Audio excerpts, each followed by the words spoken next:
Hello guys, pag-usapan lang natin si Daniel Padilla at ang kanyang kapatid na pumasok nga naman kasi sa PBB. Ayon kasi sa bali-balita, lagot na Daniel Padilla papasok sa PBB. Bakit kaya?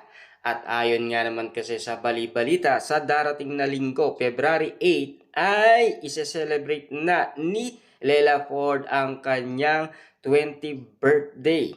Malamang araw ay mayroon pa-surprise na gagawin sa loob ng bahay ni Kuya.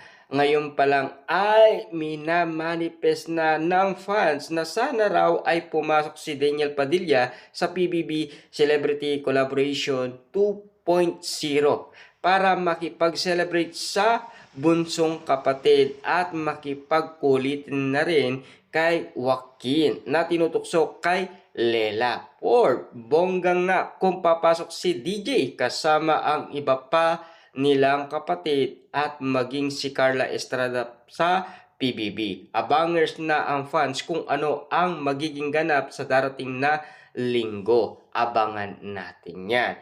Na alam nyo naman siguro pinag-uusapan ngayon si Daniel Padilla at Carla Estrada. Pinis na Carla Estrada kumanta para kay DJ. Huwag kang matakot umibig at lumuwa, kasama mo naman ako. Nakakaloka yan na alam niyo naman kasi lumantad na si Mayor Mark Alcala at Catherine Bernardo. Lalong-lalo na nag-propose na kasi itong si Mayor Mark Alcala kay Catherine Bernardo. Na alam niyo naman kasi inis na kasi ang mga fans ni Catherine Bernardo.